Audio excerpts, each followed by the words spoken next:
का जो हिंदी का प्रश्न है वो सारा पुराना जो पेपर है यूपीएसआई का फर्स्ट शिफ्ट से उठाकर उसी को सॉल्व करना शुरू करते हैं। दिया है बूंद आघात सहस गिरी कैसे, बूंद आघात सहस गिरी कैसे, खलकेश वचन संत सहज ऐसे।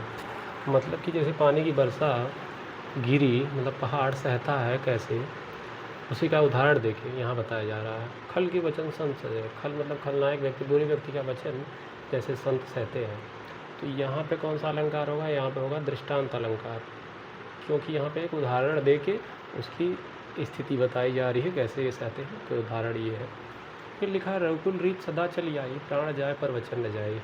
इसमें जो आई और यहाँ पे ज में जो आई है, इसलिए अंत्या अनुप्रास अलंकार होगा यहाँ पर। फिर पूछा है क्रिया के मूल रूप को क्या कहते हैं, तो भाई क्रिया के मूल रूप को धातु कहते हैं। परिंदे कहानी के राइटर कौन है, इम्पोर्टेंट है भाई ये है निर्मल वर्मा, ठीक है ना। निर्मल वर्मा, परिंदे कहानी। मिलजुल मन साहित्य अकादमी पुरस्कार मिला है, कौन, मृदुला गर्ग। ये सब पुराना पेपर है जो प्रीवियस ईयर का, उसी से ही पढ़ा जाए। दूर दूर तक विस्तृत था इन स्तब्ध उसी के हृदय समान। इतना बर्फ पड़ा था कि उसकी विस्तृतता का वर्णन जो था वो किसको बताया जा रहा है, उसके स्तब्ध उसी के हृदय समान, उसके जितना बड़ा उसका स्तब्ध हृदय है उसी के समान। तो उसके एक को छोटा दिखा दिया जाता है किसी को बड़ा दिखाने के लिए, तो इसमें प्रतीप अलंकार होता है, यानी उल्टा अलंकार होता है। तो यहाँ पे प्रतीप अलंकार है। महादेवी वर्मा को ज्ञानपीठ मिला, किसके लिए, यामा के लिए। शायद 1982 में इनको मिला था और 1988 में मरणोपरांत इनको पद्म भूषण में मिला था। इनकी रचना 1940 में शायद लिखी गई थी। अब यहाँ दिया है ऐसे ही अधूरी मूरत देवदासी साम्राज्य का वैभव और जीवन के पहलू, ठीक है ना। ऐसे दे के पूछा था कि इसमें से कौन सी रागे राघव जी की रचना नहीं है, तो हम रागे राघव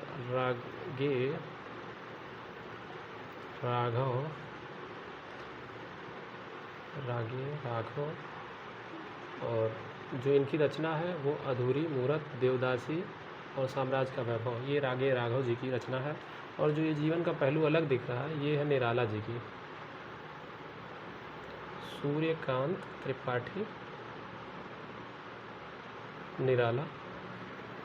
इनकी और भी रचनाएं हैं, कुकुरमोथा, राम की शक्ति पूजा और सरोज स्मृति, ठीक है, और तोड़ती पत्थर। ये सब बहुत इम्पॉर्टेंट है, इसको याद जरूर कर लीजिएगा। फिर पूछा आधुनिक आर्य भाषाओं का विकास किससे हुआ, तो पाली, अपभ्रंश, प्राकृत या संस्कृत। तो जाहिर सी बात है अपभ्रंश से हुआ आधुनिक आर्य भाषा जो था। एक छोटा सा ये हम समझाना चाह रहे हैं आपको, जैसे सबसे पहले जो भाषा थी वो संस्कृत मानी जाती है, ठीक, संस्कृत है।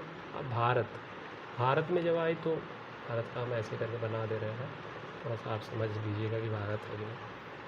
भारत में जब ये आया तो पाली से फिर क्या हुआ, पाली से प्राकृत, फिर प्राकृत अपभ्रंश में बदला, ठीक है ना। अपभ्रंश से तब हिंदी का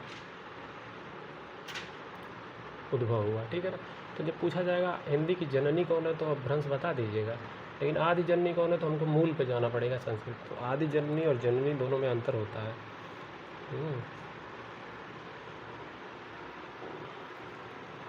फिर क्या है आगे, तुम बैठो मैं अभी आया, इस वाक्य में बताइए कौन सा काल है, तो ये जो है ये आपका वर्तमान काल है। लेकिन इम्पोर्टेंट क्या होता है, एक संभाव्य और एक हेतु मध्य भूतकाल, इसको आपको समझना जरूरी है। संभाव्य में क्या चीज़ होती है, संभावना प्रकट किया जाता है, जैसे हो सकता है कि अभी रिजल्ट आने वाला है कि नहीं आया है, तो हो सकता है कि मैं पास हो जाऊं, हो सकता है जो चोरी किया है वो पकड़ा जाए, तो ये संभाव हो गया, ठीक।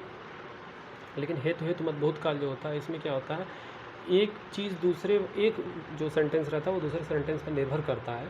जैसे अगर जब मैं 2021 वाले यूपीएसआई में पढ़ा होता तो मैं पास होता, अगर जब मैं ये 2024 वाले कांस्टेबल में पढ़ा होता तो मैं पास होता, या मैं किसी भी परीक्षा में पढ़ा होता तो मैं पास हो जाता। ऐसा हम लोग को पछतावा होता है ना नहीं पढ़ने पर। तो जो है हेतु मध्य भूतकाल है। फिर लिखा है कागा चला हंस की चाल, लोकोक्तियों को पूरित कीजिए। तो कागा चला हंस की चाल, इसके आगे की लाइन क्या है, हंस रहा ना कागा, हंस रहा ना कागा, ठीक है ना। फिर यहाँ पे देखिए दिया है विभावना अलंकार को पहचानिए इन चारों में से। तो लिखा है यहाँ अनुरागी चित्त की गति समझू नाही, और ज्यों ज्यों श्याम रंग चढ़े त्यों त्यों उज्ज्वल हो, ऐसे करके कुछ है। फिर अगला है शीतल ज्वाला जलती है, ईंधन हो तो दृग जल का। मतलब इसमें क्या चीज़ है, ये जयशंकर जी के आंसू वाला जो काव्य है उससे लिया गया है। हाँ, इनके यहाँ जो विरह की पीड़ा रहती है ना प्रेमी प्रेमिका की, तो उसमें कोई अगर जो एक कर दे ऐसा तो इतना रोना आता है, तो वही आँख का आंसू को ईंधन बचाया जा रहा है, और वो जब जलता है और शीतल हो रहा है, तो इसमें तो विरोधाभास हो जा रहा है। श्याम गौर की कहो बखाने, ये तो तुलसीदास जी की लाइन है जो रामचरितमानस के बालकांड से लिया गया है। श्याम, यहाँ राम लक्ष्मण जी की बात हो रही है। ये विभावना में क्या होता है कि बिना कारण के अकारण ही कोई चीज़ हो जा रहा है, जिसकी संभावना भी नहीं हो सकती, लिखा गया है बिनु पद चले सुने बिनु काना। ये जो है ये विभावना अलंकार यही है इन चारों में से। बिना पैर के चल ले रहा है और बिना कान के सुन ले रहा है। फिर पूछा मिर्ज़ा गालिब दरबारी कवि थे, किसके थे? तो ये थे बहादुर शाह जफ़र के दरबारी कवि थे, ठीक है। ये कुछ फिर अंतिम में एक क्वेश्चन ये है कि दांत कौन सा लिंग है, स्त्रीलिंग है या पुल्लिंग है? तो दांत टूट गया, दांत टूट गई नहीं होता है, तो जाहिर सी बात है ये पुल्लिंग है। बस इसी के साथ फिर अब अगला शिफ्ट का मिलेंगे हिंदी उसके साथ।